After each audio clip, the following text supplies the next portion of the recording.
ในวันที่ 10 สิงหาคม 2026 นี้การนำบรรดากระทรวง องค์การ สำนักงาน ครอบครัวการนำ อดีตการนำ และภาคส่วนต่างๆ ได้สืบโตอเข้าวางพวงมาลา และไว้อาลัยต่อการจากไปของสหายไส้สมพรพรหมวิหาร กรรมการกรมการเมืองศูนย์กลางพรรค ประธานสภาแห่งชาติแห่งสาธารณรัฐประชาธิปไตยประชาชนลาว ที่ได้ถึงแก่มรณกรรมในวันที่ 8 สิงหาคม 2026 รวมอายุได้ 70 ปี การเข้าวางพวงมาลาและไว้อาลัยในครั้งนี้ เป็นการแสดงถึงความเคารพ อาลัยรัก ถึงคุณงามความดี ต่อสหายไส้สุมพรพรหมวิหาร ที่ได้อุทิศกำลังกาย กำลังใจ และสติปัญญา เพื่อภารกิจรับใช้ชาติและประชาชน การจากไปของสหายไส้สมพรพรหมวิหาร ได้สร้างความอาลัยอาวรณ์อย่างสุดซึ้งให้แก่ครอบครัว ญาติพี่น้อง บรรดาการนำ พนักงานและประชาชนลาวบรรดาเผ่า การเข้าวางพวงมาลาครั้งนี้ประกอบมีกระทรวงการต่างประเทศ กระทรวงสาธารณสุข คณะบริหารงานพรรค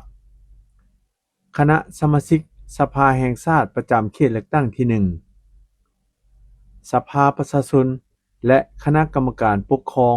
นครหลวงเวียงจันทน์ คณะจัดตั้งศูนย์กลางพรรค องค์การกาแดงแห่งชาติลาว องค์การกวดสอบแห่งรัฐ รัฐวิสาหกิจการบินลาว สมาคมนักธุรกิจเวียดนามอยู่ลาว คณะกวดกาศูนย์กลางพรรค ธนาคารกสิกรไทย กลุ่มบริษัทพงษ์สวรรค์ ธนาคารพงษ์สวรรค์ บริษัทลาพัฒนาแห่ธาตุลาว โรงแรมราชวงศ์ บริษัทวิสาหกิจพัฒนากสิกรรม และอุตสาหกรรมขาเข้าขาออก องค์การอัยการประชาชนสูงสุด กระทรวงกสิกรรมและสิ่งแวดล้อม กระทรวงยุติธรรม กระทรวงอุตสาหกรรมและการค้า ธนาคารพัฒนาชนบท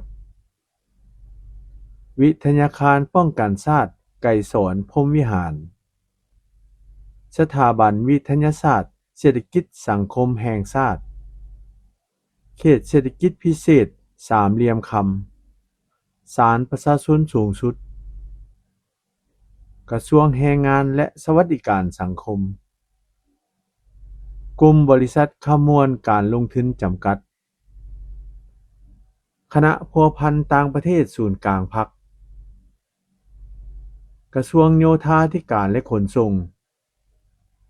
บริษัทเซิงซิ่ง คณะกรรมการส่งเสริมและคุ้มครองการลงทุน บริษัทพระสิทธิ์ยาสูบสากลจีนลาวจำกัด พร้อมนี้ยังมีบรรดาครอบครัวการนำ อดีตการนำพรรครัฐ บรรดาองค์การ บริษัท ธนาคารต่างๆ ก็ได้เข้าวางพวงมาลา และไว้อาลัยต่อการจากไปของสหายไส้สมพรพรหมวิหารเช่นเดียวกัน